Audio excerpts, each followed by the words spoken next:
Hi ಎಲ್ರಿಗೂ ನಮಸ್ಕಾರ. Welcome to Supriya ಪಾಕಶಾಲೆ.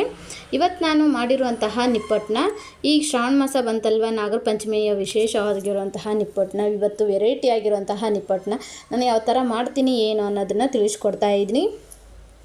ಈ ರೆಸಿಪಿ ನಿಮ್ಗೆ ಏನಾದರೂ ಇಷ್ಟ ಆಯ್ತು ಅಂತಂದರೆ ಪ್ಲೀಸ್ ಲೈಕ್ ಹಾಗೂ ಶೇರ್ ಮಾಡಿ. ಇನ್ನೂ ಯಾರೆಲ್ಲ ಸಬ್ಸ್ಕ್ರೈಬರ್ ಆಗಿಲ್ಲ ಅಂತಂದರೆ ಬೇಗ ಸಬ್ಸ್ಕ್ರೈಬರ್ ಆಗಿ. ನಾವು ಮಾಡೋ ಹೊಸ ರೆಸಿಪಿ ಹಾಗೂ ವೀಡಿಯೋಸ್ ಎಲ್ಲ ನಿಮಗೆ ಬರ್ತವೆ. ಇವಾಗ ನಾನು 1 ಕಪ್ಪಷ್ಟು ಶೇಂಗಾ ಬೀಜನ ಒಂದು ಬಂಡಲ್ಗೆ ಹಾಕಿ ನೀಟಾಗಿ ಈ ಥರ ಕೆಂಪುಗಾಗೋ ತನಕ ಹುರ್ಕೊಳ್ಬೇಕಾಗತ್ತೆ. ನೋಡ್ತಾ ಇದ್ರಲ್ಲ, ಈ ಥರ ಕೆಂಪುಗಾಗೋ ತನಕ ಹುರ್ಕೊಳ್ಬೇಕು. ಹುರ್ಕೊಂಡ್ಮೇಲೆ ಅದೇ ಬಾಂಡಲಿಗೆ 1 ಕಪ್ಪಷ್ಟು ಹುರ್ಗಡ್ಲೆ ಹಾಕ್ಕೊಳ್ತಾ ಇದ್ದೀನಿ. ಕಡಲೆ ಅಂತಿರಲ್ವ, ಕಡಲೆ ಹಾಕಿ ನೀಟಾಗಿ ಹುರ್ಕೊಳ್ಬೇಕು. ಕೆಂಪುಗಾಗೋ ತನಕ ಹುರ್ಕೊಳ್ಬೇಕಾಗುತ್ತೆ. ಇವಾಗ ನಾನು ಹುರ್ಕೊಂಡು ಒಂದು ಪ್ಲೇಟ್ಗೆ ತಗೊಂಡ್ಮೇಲೆ 1 ಕಪ್ಪಷ್ಟು ಚಿರೋಟಿ ರವನ ಈ ಥರ ಕೆಂಪುಗ ರೋಸ್ಟ್ ಆಗೋ ತನಕ ಹುರ್ಕೊಳ್ಬೇಕು. ಸ್ವಲ್ಪ ಕೆಂಪುಗಾಗಬೇಕು. ಕೆಂಪುಗಾಗೋ ತನಕ ಹುರ್ಕೊಳ್ಬೇಕಾಗುತ್ತೆ. ನೋಡ್ತಾ ಇದ್ರಲ್ಲ, ಈ ಥರ ಕೆಂಪುಗಾಗೋ ತನಕ ಹುರ್ಕೊಂಡ್ಮೇಲೆ ಒಂದು ಪ್ಲೇಟಿಗೆ ತಗೊಳ್ತಾ ಇದ್ದೀನಿ. ತಗೊಂಡ್ಮೇಲೆ ಇವಾಗ ನಾನು ಶೇಂಗಾ ಬೀಜನ ಸ್ವಲ್ಪ ಮೇಲ್ಗಡೆ ಸಿಪ್ಪೆ ತೆಗೆದು ಇಟ್ಕೊಂಡಿರೋಂಥ ಶೇಂಗಾ ಬೀಜ ಹಾಕ್ಕೊಳ್ತಾ ಇದ್ದೀನಿ. ಇವಾಗ ನಾನು ಹುರ್ಗಡ್ಲೆ ಸಹ ಹಾಕ್ಕೊಳ್ತಾ ಇದ್ದೀನಿ, ಕಡಲೆ ಸಹ ಹಾಕ್ಕೊಳ್ತಾ ಇದ್ದೀನಿ. ಹಾಕೊಂಡ್ಮೇಲೆ ಮಿಕ್ಸಿಗೆ ಹಾಕ್ಕೊಂಡು ಬರೋಣ. ಇದನ್ನೆಲ್ಲದನ್ನು ನೀಟಾಗಿ ಸ್ವಲ್ಪ ತರೆ ಆಗಬೇಕು. ತೀರಾ ಸಣ್ಣಗೆ ಆಗ್ಬೋದು. ಈ ಥರ ನೋಡ್ತಾ ಇದ್ರಲ್ವ, ಸ್ವಲ್ಪನೇ ತರೆ ಅಂತ ರುಬ್ಕೊಳ್ಬೇಕಾಗುತ್ತೆ. ನೀಟಾಗಿ ಮಿಕ್ಸಿಗೆ ಹಾಕ್ಕೊಳ್ಬೇಕಾಗುತ್ತೆ. ಮಿಕ್ಸಿಗೆ ಹಾಕ್ಕೊಂಡ್ಮೇಲೆ ಇದನ್ನೇ ನಾನು ಒಂದು ಸೈಡ್ಗೆ ಇಟ್ಕೊಳ್ತಾ ಇದ್ದೀನಿ.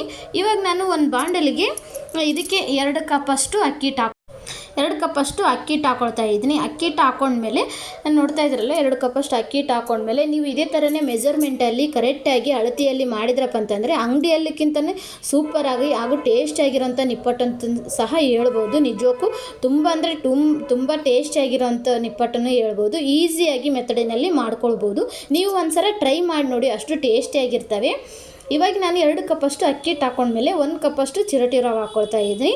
ಚಿರೋಟಿ ರವೆ ಹಾಕ್ಕೊಂಡ್ಮೇಲೆ ಸ್ವಲ್ಪ ನಾವು ಕೆಂಪುಗಾಗಿ ಹುರಿದಿಟ್ಕೊಂಡಿರೋಂಥ ಚಿರೋಟಿ ರವೆನೇ ಇವಾಗ ಚಿರೋಟಿ ರವನ್ನ ಹಾಕ್ಕೊಂಡ್ಮೇಲೆ ಇವಾಗ ನಾನು ಮಿಕ್ಸಿಗೆ ಹಾಕಿ ಇಟ್ಕೊಂಡಿರೋಂತಹ ಶೇಂಗಾ ಹಾಗೂ ಕಡಲೆ ಬೀಜದ ಪುಡಿ ಹಾಕ್ಕೊಳ್ತಾ ಇದ್ದೀನಿ. ನೋಡ್ತಾ ಇದ್ರಲ್ಲ, ಇದನ್ನೇ ನೀವು ನೀಟಾಗಿ ಸಣ್ಣದಾಗಿ ಮಿಕ್ಸಿಗೆ ಹಾಕ್ಕೊಳ್ಬಾರ್ದು. ಸ್ವಲ್ಪ ತರೆ ಅಂತಲೇ ಇರಬೇಕು. ಮೇಲ್ಗಡೆ ನಮಗೆ ಬೀಜ ನಿಪ್ಪಟ್ಟು ಮಾಡಿದ ಮೇಲೆ ಬೀಜ ಥರ ಕಾಣಬೇಕು. ಹಂಗಾದರೆ ಸ್ವಲ್ಪ ಟೇಸ್ಟ್ ಬರುತ್ತೆ ಅನ್ನೋಗೋಸ್ಕರ ನಾನು ಇದೇ ಥರನೇ ಸ್ವಲ್ಪ ತರೆ ರುಬ್ಕೊಂಡಿದ್ದೀನಿ. ಇವಾಗ ನಾನು 1 ಟೇಬಲ್ ಸ್ಪೂನಷ್ಟು ಜೀರಿಗೆ ಹಾಕ್ಕೊಳ್ತಾ ಇದ್ದೀನಿ. ಹಾಗೂ 3 ಟೇಬಲ್ ಸ್ಪೂನಷ್ಟು ಕರಿಬೇಳೆ ಅಂತಿರಲ್ವ, ಬ್ಲ್ಯಾಕ್ ಸೀಡ್ಸ್ನ ಅದನ್ನ ಹಾಕ್ಕೊಳ್ತಾ ಇದ್ದೀನಿ. 3 ಟೇಬಲ್ ಸ್ಪೂನಷ್ಟು ಹಾಕ್ಕೊಳ್ಬೇಕು. ಇದು ಎಳ್ಳು ಹಾಕೋದ್ರಿಂದ ಸ್ವಲ್ಪ ಟೇಸ್ಟ್ ಬರುತ್ತೆ ಹಾಗೂ ನೋಡೋಕ್ಕೂ ಚೆನ್ನಾಗಿ ಕಾಣುತ್ತೆ ಅನ್ನೋಕ್ಕೋಸ್ಕರ ನಾನು ಎಳ್ಳನ್ನ ಹಾಕ್ಕೊಳ್ತಾ ಇದ್ದೀನಿ. 3 ಟೇಬಲ್ ಸ್ಪೂನಷ್ಟು ಎಳ್ಳು ಆದಮೇಲೆ 1 ಟೇಬಲ್ ಸ್ಪೂನಷ್ಟು ಓಂಕಾಳು ಹಾಕ್ಕೊಳ್ತಾ ಇದ್ದೀನಿ. ಹಾಗೆ ನೀವು ಒಣಮೆಣಸಿನ್ಕಾಯಿ ಇತ್ತಪ್ಪ ಅಂತಂದರೆ ಒಣಮೆಣಸಿನ್ಕಾಯಿನ ಮಿಕ್ಸಿಗೆ ಹಾಕಿ ಆದರೂ ಹಾಕ್ಕೊಳ್ಬೋದು. ಇಲ್ಲಪ್ಪ ಅಂತಂದರೆ ಖಾರ ಪುಡಿ ಇತ್ತಂತಂದರೆ ಅಚ್ಚ ಖಾರದ ಪುಡಿನ ಇದನ್ನು ಸಹ ಹಾಕ್ಕೊಳ್ಬೋದು. ಎಷ್ಟು ಬೇಕು ಅನಿಸುತ್ತೋ ನಿಮಗೆ ಖಾರಕ್ಕೆ ಅಷ್ಟು ಹಾಕ್ಕೊಳ್ಬೇಕು. ನಾನಿವಾಗ 3 ಟೇಬಲ್ ಸ್ಪೂನಷ್ಟು ಖಾರ ಪುಡಿ ಹಾಕ್ಕೊಳ್ತಾ ಇದ್ದೀನಿ. ಹಾಗೆ ರುಚಿಗೆ ತಕ್ಕಷ್ಟು ಉಪ್ಪು ಹಾಕ್ಕೊಳ್ತಾ ಇದ್ದೀನಿ. ನಿಮಗೆ ನೋಡಿ ಹಾಕ್ಕೊಳ್ಬೇಕು. ನಿಮ್ಮದು ಖಾರ ಪುಡಿ ಖಾರ ಜಾಸ್ತಿ ಇತ್ತಂತಂದರೆ ಸ್ವಲ್ಪ ಕಡಿಮೆನೇ ಹಾಕ್ಕೊಳ್ಬೇಕು. ಖಾರ ಕಡಿಮೆ ಇತ್ತಂದರೆ ಸ್ವಲ್ಪ ಹೆಚ್ಚಿನೇ ಹಾಕ್ಕೊಳ್ಬೇಕು. ಈ ಥರನೇ ನೀವು ನೋಡಿ ಹಾಕ್ಕೊಳ್ಬೇಕು. ನಾನು ಕರೆಕ್ಟಾಗಿ ನಾನು ಹಾಕಿರೋ ರೀತಿಯೇ ನೀವು ಹಾಕಬೇಕು ಅಂತಂದರೆ 3 ಟೇಬಲ್ ಸ್ಪೂನಷ್ಟು ಹಾಕ್ಕೊಳ್ಬೇಕಾಗುತ್ತೆ. ಓಕೆ, ಇವಾಗ ಹಾಕಿದ್ಮೇಲೆ ಇವಾಗ ನಾನು ನೀಟಾಗಿ ಕಲಿಸ್ಕೊಳ್ತಾ ಇದ್ದೀನಿ. ನೀವು ಎಷ್ಟು ಚೆನ್ನಾಗಿ ಕಲಿಸ್ತೀರೋ, ಕಲಿಸೋದ್ರಲ್ಲೇ ಮೇನ್ ಮೆಥಡ್ ಇರೋದು. ಎಷ್ಟು ಚೆನ್ನಾಗಿ ಕಲಿಸ್ತೀರೋ ಅಷ್ಟು ಚೆನ್ನಾಗಿ ನೀಟಾಗಿ ನಿಪ್ಪಟ್ಟು ರೆಡಿ ಆಗುತ್ತಂತಲೂ ಹೇಳ್ಬೋದು.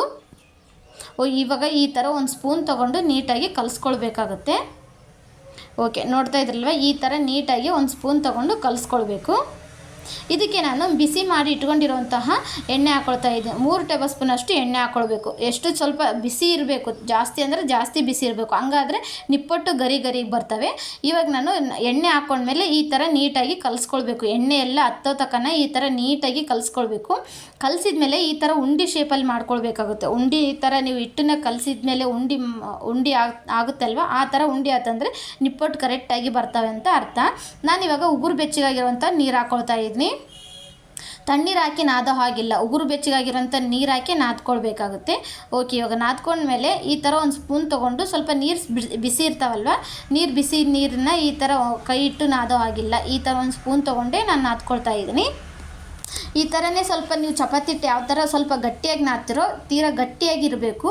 ನೀವು ಮೆತ್ತಗಿತ್ತಂದರೆ ಎಣ್ಣೆ ಇಡೋ ಸಾಧ್ಯತೆ ಇರುತ್ತೆ. ಅದಕ್ಕೆ ನಾನು ಇವಾಗ ಗಟ್ಟಿಯಾಗಿ ಅದಕ್ಕೆ ನಾದ್ಕೊಳ್ತಾ ಇದ್ದೀನಿ. ನೋಡ್ತಾ ಇದ್ದೀರಾ, ಈ ಥರ ಗಟ್ಟಿಯಾಗಿ ಅದಕ್ಕೆ ನಾದ್ಕೊಳ್ಬೇಕಾಗುತ್ತೆ. ಇವತ್ತಿನ ರೆಸಿಪಿ ನಿಮ್ಗೆ ಏನಾದರೂ ಇಷ್ಟ ಆಯ್ತು ಅಂದರೆ ಪ್ಲೀಸ್ ಲೈಕ್ ಆ್ಯಂಡ್ ಶೇರ್ ಮಾಡಿ. ಇನ್ನೂ ಯಾರೆಲ್ಲ ಸಬ್ಸ್ಕ್ರೈಬರ್ ಆಗಿಲ್ಲ ಅಂತಂದರೆ ಪ್ಲೀಸ್ ಬೇಗ ಸಬ್ಸ್ಕ್ರೈಬರ್ ಆಗಿ ಅಂತ ಕೇಳ್ತಾ ಓಕೆ. ಈ ಥರ ನೀಟಾಗಿ ಕಲಿಸ್ಕೊಳ್ಬೇಕಾಗುತ್ತೆ. ನೋಡ್ತಾ ಇದ್ರಲ್ವ, ಈ ಥರ ಗಟ್ಟಿಯಾಗಿರಬೇಕು. ಸ್ವಲ್ಪ ಹಿಟ್ಟು ಏನಾದರೂ ನಿಮ್ಮದು ನೀರಿತ್ತಪ್ಪ ಅಂತಂದರೆ ಅದು ಎಣ್ಣೆ ಸಿಡೋ ಸಾಧ್ಯತೆ ಇರುತ್ತೆ, ಎಣ್ಣೆಲ್ಲ ಹೀರ್ಕೊಂಡು ಬಿಡುತ್ತೆ. ಅದಕ್ಕೆ ಸ್ವಲ್ಪ ಹಿಟ್ಟು ಎಷ್ಟು ಗಟ್ಟಿಗೆ ನಾದ್ತಿರೋ ನಿಪ್ಪಟ್ಟು ಅಷ್ಟು ಚೆನ್ನಾಗಿ ಬರ್ತವೆ.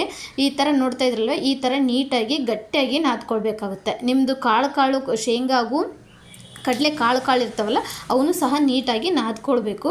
ಹಾಗಾದರೆ ಕಾಳು ಎಲ್ಲದನ್ನು ಸಹ ಬಿಡೋದೇ ಇಲ್ಲ. ಓಕೆ, ಇವಾಗ ಈ ಥರ ಗಟ್ಟಿಯಾಗಿ ನಾದ್ಕೊಂಡಿದ್ದೀನಿ ನಾನು. ಇವಾಗ ನಾನು ನಿಮ್ಮ ಮನೆಯಲ್ಲಿ ಹೋಳಿಗೆ ಪೇಪರ್ ಅಂತಲ್ವ, ಟಿಶ್ಯೂ ಪೇಪರ್ ಆದರೆ ಇರ್ಬೋದು. ಈ ಥರ ಪೇಪರ್ ತೊಗೊಂಡು ಒಂದು ಚಿಕ್ಕ ಉಂಡೆಗಳಾಗಿ ಮಾಡಿ ನಿಪ್ಪಟ್ಟನ್ನ ರೆಡಿ ಮಾಡ್ಕೊಳ್ಬೇಕಾಗುತ್ತೆ. ಈ ಥರ ಕೈಲೇನೆ ತಟ್ಟಬೇಕಾಗುತ್ತೆ. ನೀವು ಸ್ವಲ್ಪ ತಳಗಡೆ ಎಣ್ಣೆ ಹಚ್ಕೊಂಡು ತಟ್ಬೋದು. ಇಲ್ಲಪ್ಪ ಅಂತಂದರೆ ಮೇಲ್ಗಡೆ ಈ ಥರ ಎಣ್ಣೆ ಹಚ್ಕೊಂಡು ತಟ್ಟಿದ್ರಪ್ಪ ಅಂತಂದರೆ ಅವು ಸ್ವಲ್ಪ ಎಣ್ಣೆ ಹಿಡಿತವೆ. ಅದಕ್ಕೆ ನಾನು ಇವಾಗ ಈ ಥರ ಸ್ವಲ್ಪ ಉಂಡೆ ತೊಗೊಂಡು ಈ ಥರ ನಿಪ್ಪಟ್ಟು ಆಕಾರದಲ್ಲಿ ನಾನು ತಟ್ಕೊಳ್ತಾ ಇದ್ದೀನಿ. ಕೈಲೇನೆ ತಟ್ಟಬೇಕು. ಯಾಕಪ್ಪ ಅಂತಂದರೆ ಶೇಂಗಾ ಬೀಜ ಎಲ್ಲ ಇರ್ತಾವಲ್ವ, ಲತ್ತುಡಿಲೇ ತಟ್ಟಿದ್ರೆ ಆಗೋದೇ ಇಲ್ಲ. ಈ ಥರ ಕೈಲೇ ತಟ್ಟಿದ್ರಪ್ಪ ಅಂತಂದರೆ ಸ್ವಲ್ಪ ಟೇಸ್ಟ್ ಬರುತ್ತೆ ಅನ್ನೋಗೋಸ್ಕರ ಕೈಲೇ ತಟ್ಕೊಳ್ತಾ ಇದ್ದೀನಿ. ನೀವು ಎಣ್ಣೆ ಹಚ್ಚಿ ತೀಡೋ ಆಗಿಲ್ಲ, ಹಾಗೆ ಈ ಥರ ಪೇಪರ್ ಮೇಲೆ ತೀಡ್ಕೊಳ್ಬೇಕು.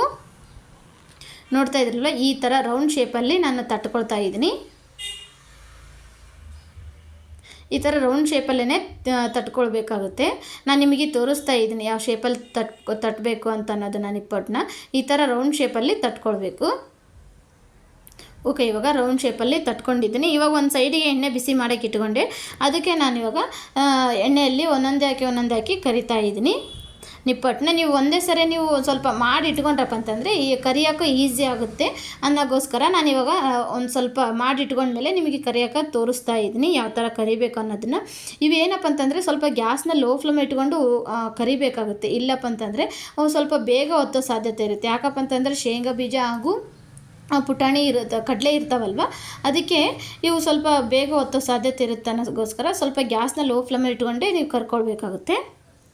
ಓಕೆ, ಇವಾಗ ನೋಡ್ತಾ ಇದ್ದೀರಲ್ವ, ಈ ಥರ ಸ್ವಲ್ಪ ಗ್ಯಾಸ್ನ ಲೋ ಫ್ಲೇಮಲ್ಲಿ ಇಟ್ಕೊಂಡೆ ಕರ್ಕೊಳ್ಬೇಕು. ಈ ಥರ ಸ್ವಲ್ಪ ಕೆಂಪಗಾದ್ಮೇಲೆ ತೆಗೆದು ಬಿಡಬೇಕು ನೀವು. ಓಕೆ, ಇವಾಗ ಈ ಥರ ಕೆಂಪಗಾಗಿದ್ದಾವೆ. ಇವಾಗ ನಾನು ಒಂದು ಜಾಲಿ ಸೌಟ್ ತಗೊಂಡು ತೆಗಿತಾ ಇದ್ದೀನಿ. ಈ ಥರ ಸೌಟಿಲ್ಲಾದರೂ ತೆಗಿಬೋದು, ಇಲ್ಲಿ ಸ್ಪೂನಿಲ್ಲಾದರೂ ತೆಗಿಬೋದು. ಇಲ್ಲಪ್ಪ ಅಂತಂದರೆ ನಿಮ್ಮದು ಜಾಲಿ ಸೌಟ್ ಇತ್ತಂತಂದರೆ ಅದರಲ್ಲಾದರೂ ತೆಗಿಬೋದು. ಇವಾಗ ನಾನು ಜಾಲಿ ಸೌಟ್ ತಗೊಂಡು ತೆಗಿತಾ ಇದ್ದೀನಿ. ನೋಡ್ತಾ ಇದ್ರಲ್ಲ ಎಷ್ಟು ಚೆನ್ನಾಗಿ ಅಂದರೆ ಅಷ್ಟು ಚೆನ್ನಾಗಿ ಗರಿಯಾಗಿ ಅದು ಇದ್ದಾವೆ ಅಂತಲೂ ಹೇಳ್ಬೋದು. ನೀವು ಕೈಲೇ ತಟ್ಟಿದ್ರಪ್ಪ ಅಂತಂದರೆ ಅಷ್ಟು ಶೇಪ್ ಬರೋದೇ ಇಲ್ಲ. ಯಾಕಪ್ಪ ಅಂತಂದರೆ ಅದರಲ್ಲಿರುವ ಕಡಲೆ ಹಾಗೂ ಶೇಂಗಾ ಇರೋದರಿಂದ ಅಷ್ಟು ಶೇಪ್ ಬರೋದೇ ಇಲ್ಲ. ನೀವು ನೀಟಾಗಿ ತಟ್ಕೊಳ್ಳೋದ್ರಲ್ಲಿ ಇರುತ್ತೆ. ಅದನ್ನು ನಾನಿವಾಗ ಒಂದು ಪ್ಲೇಟಿಗೆ ಸರ್ವ್ ಮಾಡಿದ್ದೀನಿ. ನಾನು ನೆಕ್ಸ್ಟ್ ಸಹ ನಿಪ್ಪಟ್ಟನ್ನ ರೆಡಿ ಮಾಡಿ ಇಟ್ಕೊಂಡಿದ್ನಲ್ವ, ಅದನ್ನು ಸಹ ಇವಾಗ ಕರಿತಾ ಇದ್ದೀನಿ. ಒಂದೊಂದಾಕಿ ಕರ್ಕೊಳ್ಬೇಕಾಗುತ್ತೆ. ನೀವು ಜಾಸ್ತಿ ಹಾಕೋದ್ರಿಂದ ಆ ಒಂದಕ್ಕೊಂದು ಟಚ್ ಆಗಿ ಅರಿಯೋ ಸಾಧ್ಯತೆ ಇರುತ್ತೆ. ಅದಕ್ಕೆ ಸ್ವಲ್ಪ ನೀವು ಒಂದು ಎರಡು ಹಾಕಿ ಕರ್ಕೊಳ್ಬೇಕಾಗುತ್ತೆ. ಇವಾಗ ನಾನು ಒಂದು ಸ್ವಲ್ಪ ನೀವು ಎಲೆ ಹಾಕಿದ್ಮೇಲೆ ಸ್ವಲ್ಪ ಬಿಟ್ಟು ಒಂದು ಸ್ಪೂನ್ ತೊಗೊಂಡು ಈ ಥರ ನೀಟಾಗಿ ತಿರುವಾಕೊಳ್ಬೇಕು. ಇವಾಗ ನೋಡ್ತಾ ಇದ್ರಲ್ಲ, ಸ್ವಲ್ಪ ಕೆಂಪಗಾಗಿ ನೀಟಾಗಿ ಆಗಿದೆ. ಇವಾಗ ನಾನು ಒಂದು ಜಾಲಿ ಸೊಟ್ಟು ತೊಗೊಂಡು ಇವನ್ನ ತೆಗಿತಾ ಇದ್ದೀನಿ. ನೋಡ್ತಾ ಇದ್ರಲ್ಲ, ನಿಪ್ಪಟ್ಟು ಇವಾಗ ರೆಡಿಯಾಗಿದೆ. ಒಂದು ಪ್ಲೇಟಿಗೆ ಸರ್ವ್ ಮಾಡ್ತಾಯಿದ್ದೆ. ನೋಡ್ತಾ ಇದ್ರಲ್ಲ ಫ್ರೆಂಡ್ಸ್, ನಿಪ್ಪಟ್ಟು ರೆಡಿಯಾಗಿದೆ. 100% ಬೇಕರಿ ಸ್ಟೈಲಿಯೇ ನಿಪ್ಪಟ್ಟು ರೆಡಿಯಾಗಿದೆ. ಇವತ್ತಿನ ರೆಸಿಪಿ ನಿಪ್ಪಟ್ಟು ನಿಮಗೆ ಏನಾದರೂ ಇಷ್ಟ ಆಯ್ತು ಅಂದರೆ ಲೈಕ್ ಮಾಡಿ, ಶೇರ್ ಮಾಡಿ ಹಾಗೂ ಫ್ರೆಂಡ್ಸ್ಗೂ ಫ್ಯಾಮಿಲಿ ಮೆಂಬರ್ಸ್ಗೆ ಶೇರ್ ಮಾಡಿ. ನಾಗರ ಪಂಚಮಿಯ ವಿಶೇಷ ಈ ನಿಪ್ಪಟ್ಟನ್ನ ಈ ಥರ ನಿಪ್ಪಟ್ಟು ನೀವೇನಾದರೂ ಟ್ರೈ ಮಾಡಿದ್ರಪ್ಪ ಅಂತಂದರೆ ಪ್ಲೀಸ್ ಕಮೆಂಟ್ ಮಾಡಿ ಹೇಗೆ ಬಂದಿದೆ ಅಂತ. ಓಕೆ ಫ್ರೆಂಡ್ಸ್, ಮುಂದಿನ ರೆಸಿಪಿ ಒಂದಿಗೆ ಮತ್ತೆ ಬರ್ತೀನಿ. ಓಕೆ, ಬಾಯ್.